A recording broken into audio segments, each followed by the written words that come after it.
Diario El Uso Galaico está hoy en Vigo con un investigador que es don Juan Llor, que es médico y además es investigador del legado del profesor Gonzalo Herranz, que ahora nos lo va a presentar él. Y bueno, hemos considerado que es una figura que cada vez se va a dar a conocer más y que en Galicia, por ser su lugar de nacimiento, pues tiene una relevancia importante, ¿no?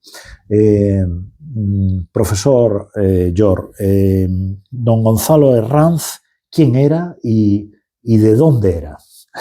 Bueno, don Gonzalo Herranz pues, es una figura dentro de la historia de la medicina, pues se puede considerar así como dicho en propiedad. Y bueno, pues él nació en Porriño en 1931, y bueno, pues y se fue forjando una personalidad, es decir, una persona, pues era una persona normal, y por los datos que vamos teniendo en investigación, en sus primeros escritos que conservamos de él, veraneaba en Barriña, es un local, una ciudad que está cerca de aquí, de Pontevedra. En Barro. No, Barraña. Y bueno, pues ahí conservamos escritos suyos, en donde él, pues bueno, una persona jovial, empezó a estudiar medicina en Santiago, con 18 años, pues vio claro que bueno, que la medicina, pues formaba cada vez, le forjaba como persona, le estaba forjando como, no era una carrera que estudiase, pues podríamos decir, sin mucho fuste, como sin demasiado, no, sino que él cogía, pues no sé, iba cogiendo la intriga que le estaba llevando la medicina, ¿no? Es decir, que como que hizo suyo la carrera, es decir, no, de forma muy jovial, que también no era un intelectualoide siendo joven, ¿no? Era una persona que le gustaba el deporte, hacía natación, así que era una persona jovial y cantidad de amigos y tal, ¿no? En Barraña. Y bueno, termina medicina en Barcelona, porque de tercer año pasa a terminar la carrera en la Universidad de Barcelona, y ahí ya sí que se nota un despegue en él con aspectos profundos de lo que la medicina puede dar de sí, ¿no? Para él mismo, ¿no? Fue una persona, como estudiante, que se involucró, es decir, empezaba también a forjarse un gran profesional médico. Es decir, era una persona con un interés por conocer y profundizar en su formación, ¿no? Y empezó siendo todavía estudiante como alumno interno en neurocirugía. Luego pasó a radioterapia. Los profesores que lo adoptaron como alumno interno veían una persona que podía hacer carrera, es decir, claramente, es decir, en las distintas especialidades estas, con neurocirugía, radioterapia, oncológica. Y bueno, empezó a hacer la tesis, una tesis muy interesante, muy clínica, con investigación en ratas. Tuvo una primera publicación de una recensión de un libro de antropología médica, donde veía que el enfermo había que tratarlo como persona. Es decir, intuía que estaba a punto de acabar la carrera cuando hizo esta recensión y fue a Alemania a presentarlo. Es decir, que era una persona que mostraba pues un nivel intelectual importante, ¿no? A todo eso conjugado con su jovialidad, es decir, que no era no era un pequeño sabio que se iba haciendo, ¿no? Y después, pues, al poco tiempo de empezar ya como médico, en estas facetas, en estas primeras facetas, pues empezaba a dar la casualidad de que empezaba la Facultad de Medicina en la Universidad de Navarra. Empezaba la Facultad de Medicina. Y don Juan Jiménez Vargas, que era catedrático de Fisiología y iniciador de la Facultad de Medicina, lo atrajo y dijo, vio en él una persona con una proyección importante en su saber intelectual y en su forma de ser también, ¿no? Y llegó allí a la Facultad de Medicina en los años 53, 55, por ahí, 55, 56, sin dejar todavía Barcelona, pero empezó ya a dar clases allí. Y bueno, pues, pero claro, él tenía siempre como un punto de que la medicina no podía parar en una actitud, es decir, de ayudar al enfermo sin más, y resolver los problemas del enfermo, y ya está. Y que eso es bien hecho, pues tiene un valor extraordinario. Pero que había algo más, es decir, dentro de la medicina hay algo más. No, esa labor bien hecha, entre comillas, exenta de un poco más interés, sino que en la medicina hay algo más de profundidad. Bueno, tal es así, eso fue, podríamos decir, haciéndose fuerte en su vida, en su conciencia, y vio clarísimo que en 1980, en los años 80, en el año 87 concretamente, 85-87, pero un cambiazo. Él ya era catedrático de histología y anatomía patológica por la Universidad de Oviedo, y se traslada enseguida a Pamplona. Gana la cátedra allí, pero se traslada enseguida a Pamplona. Y bueno, y ese algo más que él estaba, podríamos decir, viendo, que la medicina lo tenía, la ciencia médica lo tiene integrado, ese algo más, vio que era completamente necesario que él, por su parte, dar un viraje total, y dejar la anatomía patológica, dejar el trabajo clínico con el enfermo, y empezar el campo podríamos decir, de los cimientos de la medicina. Porque estaba viendo, estamos hablando de 1987, y en 1987, prácticamente en España, por supuesto, y en Europa también, la gente no sabía si, es una broma, si ética se escribía con H o sin H, vamos a decir. Ética médica era una... No sonaba. Sonaba, y si sonaba era en unos pocos intelectuales, ¿no? Que no tenía relevancia dentro de las facultades de medicina.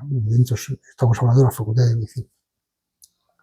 Entonces, en ese 80 pega un viraje total. Dice, no, es que estoy dispuesto a sacrificar mi labor clínica, que era de un prestigio bastante considerable. Es decir, fue uno de los fundadores de la Sociedad Española de Anatomía Patológica, es decir, que era reconocido en todos los ambientes. Y era un trabajo que llevaba años desarrollando. Pero además pues, con prestigio entre sus colegas, entre sus iguales, muy considerable, ¿no? Entonces, claro, los dejó a todos asombrados, pero claro, él vio que el enfermo necesitaba, es decir, que la medicina necesitaba aportar una visión más clara de lo que era el enfermo. ¿Por qué? Porque fue un visionario, fue un pionero de la ética médica en España, porque, entre otras cosas, por definición de pionero, es decir, que tenía que desbrozar todo ese campo, esa área de la ciencia médica, porque no estaba hecho, y bueno, porque empezaba a haber síntomas de que el comportamiento con el enfermo se estaba resquebrajando. Fue una visión de futuro enorme, pues las consecuencias las estamos viendo hoy en día. Es decir, que luego se fue agrandando más. Y las gritas cada vez se están haciendo más grandes, ¿no? Pero bueno, él quería poner su ayuda, como profesor en ese campo. Y la verdad que fue meteórico en ese proyecto, en el ambiente científico médico, porque enseguida fue presidente de la Comisión Deontológica en España, de la Organización Médica Colegial, a los pocos meses. Es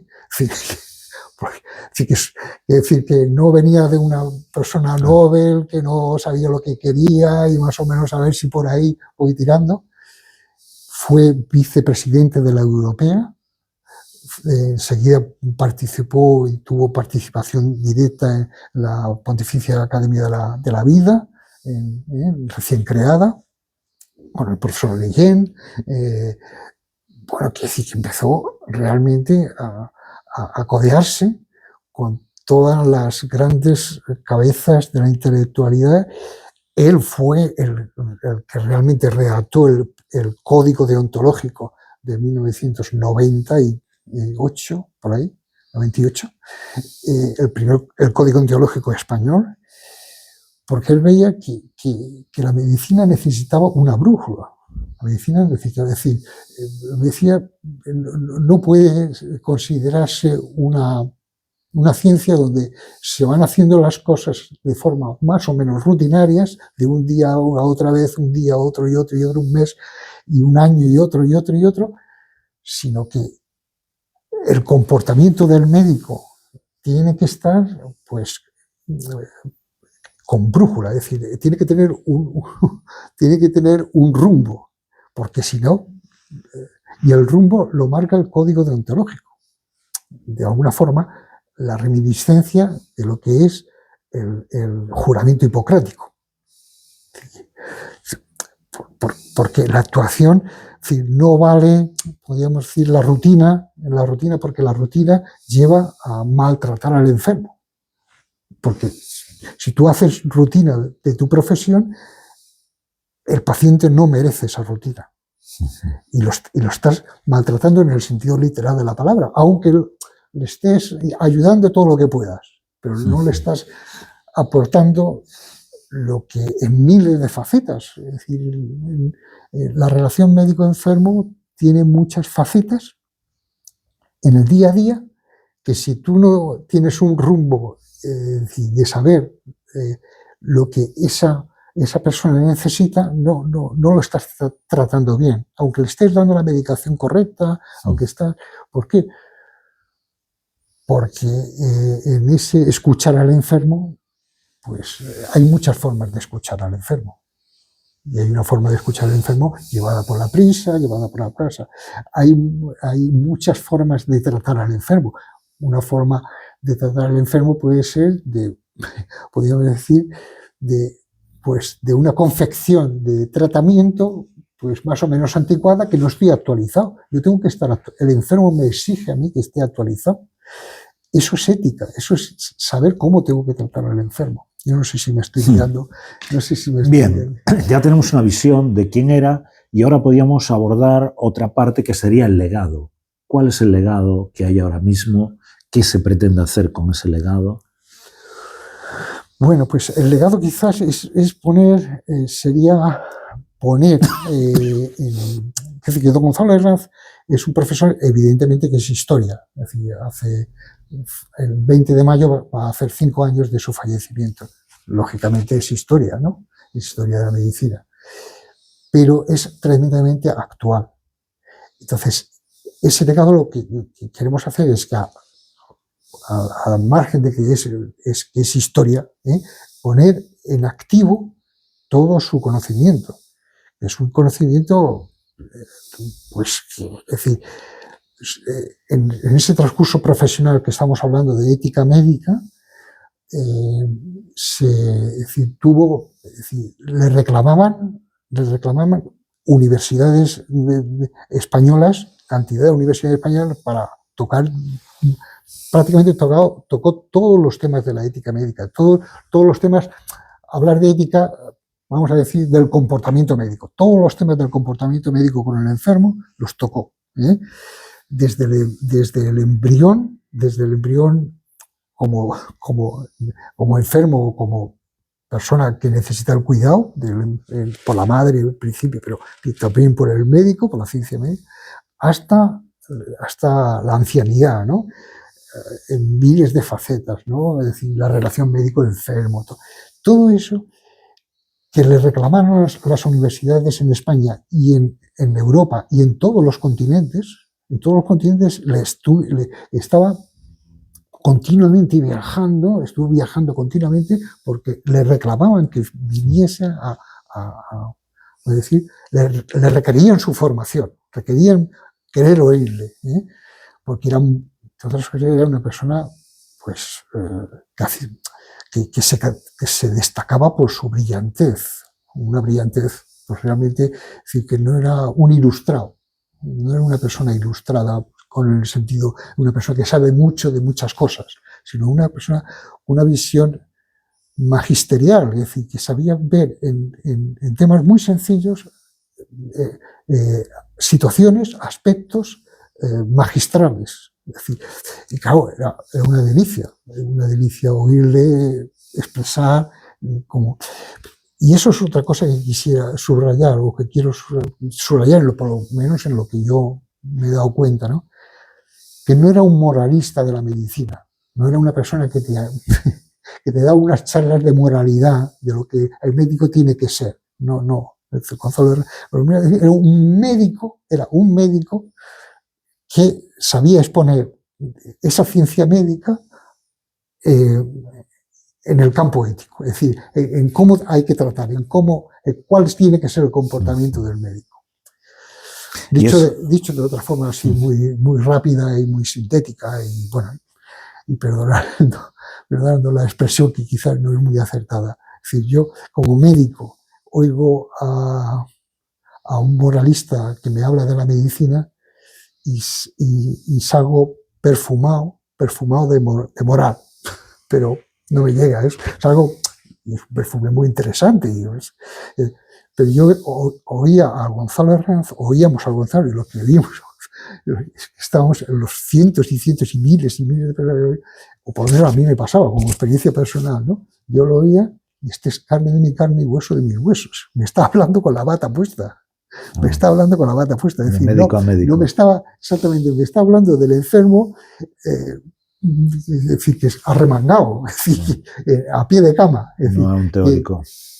Que es muy distinto a un gran profesor de moral que me habla de las consideraciones del moribundo, que me habla desde el punto de vista moral. Que sí, que es muy interesante. Pero Gonzalo Herranz no hablaba del moribundo por un tema, por una lección de moralidad, sino hablaba del moribundo enfermo que estábamos tratando y que tiene nombres y apellidos y que tiene una enfermedad concreta y que es muy distinto de otro moribundo. Claro. Y eso marca una diferencia. Eso es el legado. Yo creo que por ahí va lo que estamos trabajando ahora, el legado de Gonzalo Herranz, ¿no? Es decir, una persona que pone el acento médico en la ética médica. Es decir, desde la bata, me está diciendo cuál es el comportamiento, cuál puede ser el comportamiento. Él no era una persona dogmática para nada, es decir, una persona que él decía, un perseguidor de la verdad del enfermo, ¿no? Es decir, la verdad, en cómo tiene que ser tratado ese enfermo que tiene una dignidad como enfermo, una dignidad que no somos, que no somos capaces de actuar al nivel de esa dignidad, porque siempre nos quedamos cortos. Sí. La visión de don Gonzalo Herranz como médico es que la dignidad del enfermo, como cualquier otra persona, nos quedamos cortos frente a esa dignidad. Es decir, estamos en un deber. Ya. Somos deudores de esa dignidad. Tanto esté recién nacido como esté a punto de morir. Y como somos deudores de esa dignidad, tenemos que trabajar a ese enfermo con lo último en conocimientos médicos, lo último en atención, es decir, hace una atención exquisita. Y el legado materialmente está en la Universidad de Navarra, ¿no? Se está clasificando, han quedado discípulos de él también. No, sí, pero bueno, realmente su magisterio era muy personal, tenía tal nivel, tal altura, volaba muy alto, era difícil seguirlo. Que Velázquez tiene seguidores, claro, evidentemente que tiene seguidores, pero no, estamos hablando de Velázquez. Entonces, Gonzalo Herranz, bueno, hablando de las diferencias, hablando de mi visión, que es muy difícil que su escuela, porque su escuela es verdad que tenía un equipo muy interesante y muy bueno y extraordinario de personas y tal, ¿no? Pero claro, estamos hablando de una persona que rompía. Y todo este material está en la Universidad de Navarra. Está en la Universidad de Navarra. ¿Hay alguna previsión de hacer algo así? Bueno, y ahora yo estoy trabajando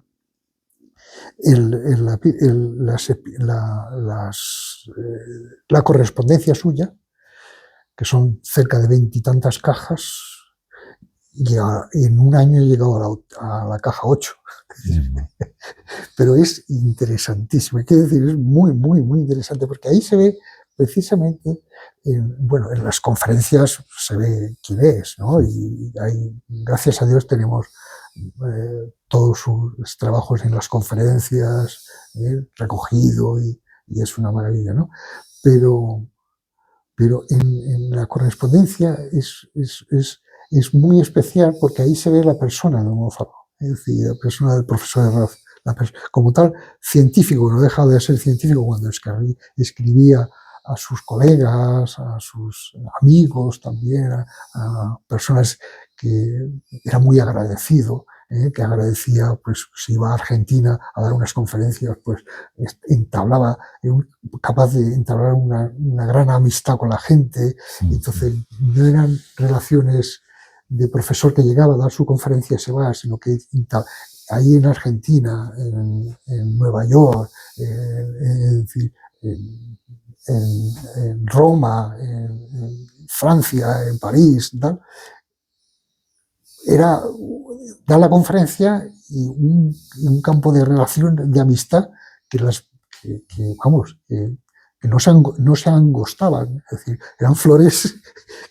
Personal y profesional. Personal y profesional. Y aquí en Galicia podemos decir que no es conocido el profesor Herranz. Ahora a lo mejor con ese aniversario, ¿no? En mayo, quinto aniversario de su muerte, pues a lo mejor el más conocido, ¿no?